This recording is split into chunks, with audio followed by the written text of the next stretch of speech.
Here's Cameron Bertuzzi to explain why he doesn't take atheists seriously. So roughly 13 years ago, my brother became an atheist. We were brought up non-denominational, evangelical Christians, so this came as quite a shock, as you might imagine. Now, I actually went through my own period of doubt right after high school, but I got over it pretty quickly. Like, I personally doubted whether or not Jesus actually existed, but I had those doubts overcome pretty quickly when I learned that Jesus was actually mentioned by non-Christian historians like Josephus. I suspect Jesus probably existed, but the fact that Josephus mentioned him is poor evidence of that fact, because it's not like Josephus knew the guy personally. He just repeated what Christians told him or what people said about Christians. It's just hearsay. So after I learned that he became an atheist, I thought I could overcome his doubts pretty easily. But I was wrong. I was very, very wrong. What's up, everyone? Cam here. In this video, I'm telling you the story of how after 10 years of study, I no longer take atheism seriously. Now, I started this video telling you about my brother, and that's all very relevant to where I'm at now. I used to take atheism very, very seriously. But pretty much the only thing I knew about atheism back then was that a lot of really smart, like, scientists were atheists, right? I had heard the name Richard Dawkins, but I didn't know what he actually said. Apologists are still treating Dawkins like he's the Pope of atheism. He doesn't have nearly as much clout among atheists as he used to ever since he started cuddling up to science denialists. About religion, I just knew that really smart people were atheists. But let's return to the story, okay? After I learned that my brother became an atheist, I decided I was going to meet with him and like crush all of his objections, okay? This ended up being like the worst idea that I could have come up with.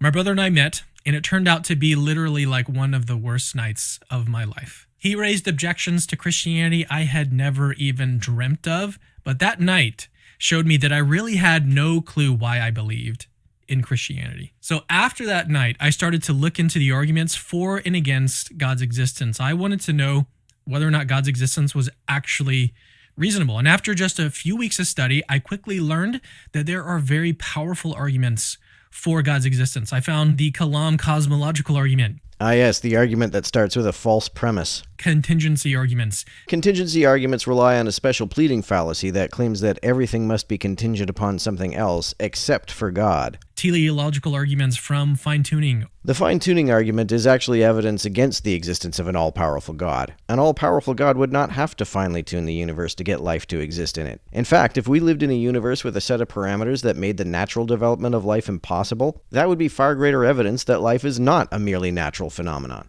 Arguments from consciousness.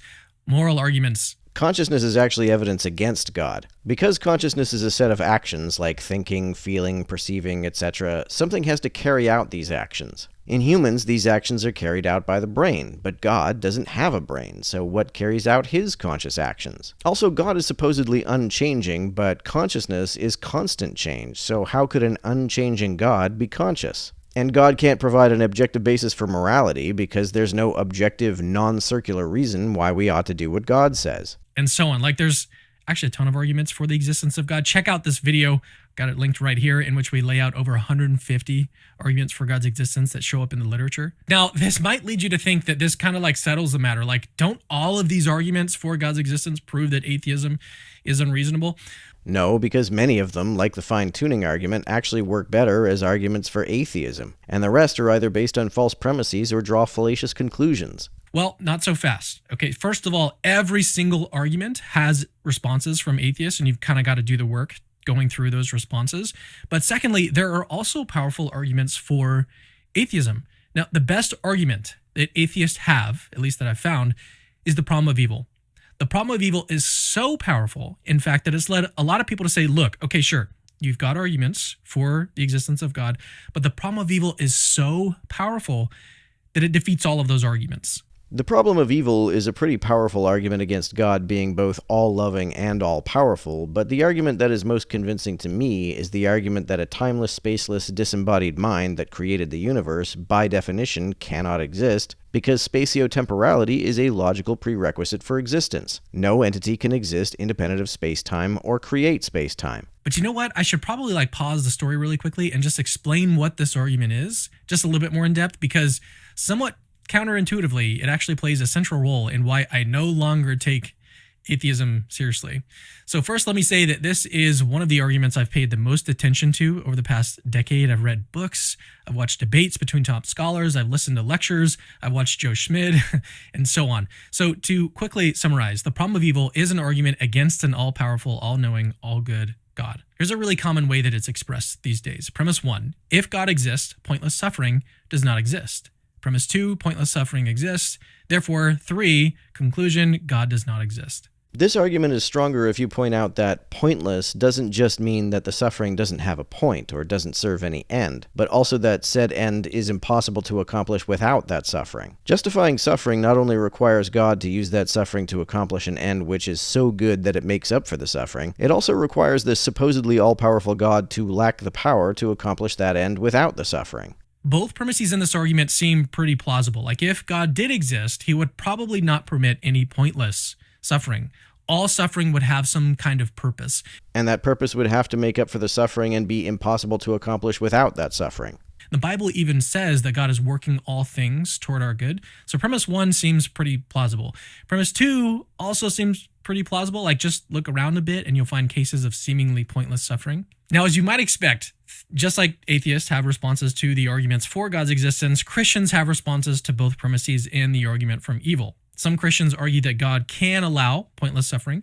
Others argue that while some suffering might seem pointless on the surface, it still nevertheless has a purpose. But that's not what I'm doing in this video. Like, I wasn't convinced that atheism is silly because Christians have responses to these premises. The reason why I don't take atheism seriously any longer is because even if we accept the atheist's strongest argument, it still wouldn't prove atheism. The problem of evil proves atheism if you define God as both all-loving and all-powerful. The problem of spatiotemporal priority proves that space and time per se cannot have a creator. The idea that God created everything is much more common to the various definitions of God, and thus the argument from spatiotemporal priority is proof that no gods that fit that definition exist. And now I'm kind of realizing that I probably should have defined atheism a lot earlier on. Well, philosophically, atheism is the view that there are no gods. It's very simple. There's no creator, there's no designer of the universe. We weren't created for some purpose by somebody. There's nothing that exists independent of space-time by definition. Theism, on the other hand, is the view that at least one God exists. So atheism has no gods and theism has at least one God. But so why doesn't the problem of evil establish atheism? Well, simply because there are many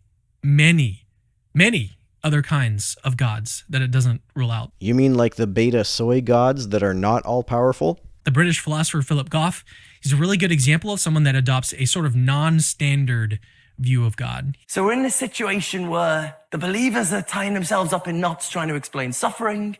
The atheists are tying themselves up in knots trying to explain fine-tuning. When in fact, there are middle ground options that can elegantly account for both of these data points. Consider, for example, the hypothesis of a God of limited power. Yeah, the beta soy god. A God who's made the best universe they can. Maybe God simply can't create complex life in an instant. Maybe the only way God can create intelligent life is by creating a universe with the right physics that is eventually going to evolve intelligent life. And God's like, I'm sorry, I know it's going to be messy.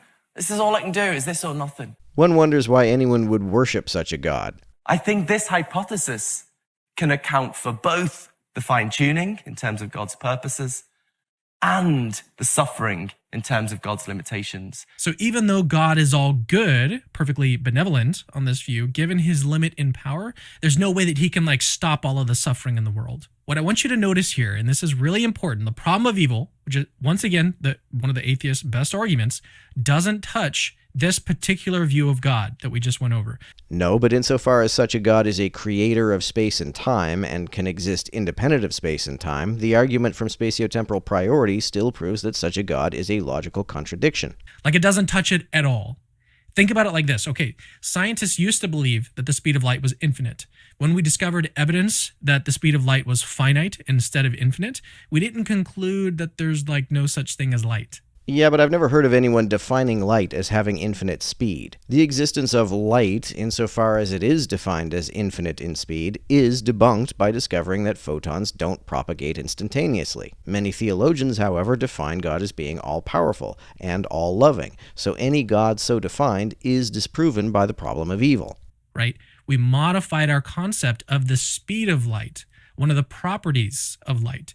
So what I'm saying here is that the best case scenario for the atheist in this argument should really just lead us to revise our view of God. It shouldn't lead us to become atheists. Keep in mind, I'm not saying that the problem of evil is sound or persuasive. Personally, I think there are many good responses to the problem of evil, like the soul-building theodicy. That response only works if you assume that God does not have the power to build souls without allowing that suffering. I'm saying that even if we grant it, hypothetically, if we grant it, it doesn't come anywhere close to even establishing atheism. Something else important I want you to notice is that the same cannot be said of arguments for God's existence. Like if we grant that the arguments go through for God's existence, then they would actually prove that at least one God is real. If we grant that the arguments go through, what does that mean? It sounds like you're saying that if the arguments intended to prove God effectively prove God, then they prove God. So the move that I'm making here by hypothetically granting their argument is not available to the atheists. They can't hypothetically grant the arguments for theism. Instead, they just sort of have to trust that every argument for God's existence fails, even the ones they've never heard of. I don't merely trust that the arguments I've never heard for a timeless, spaceless creator God fail. I deduce that they fail from the fact that the idea of a timeless, spaceless creator God is inherently self-contradictory.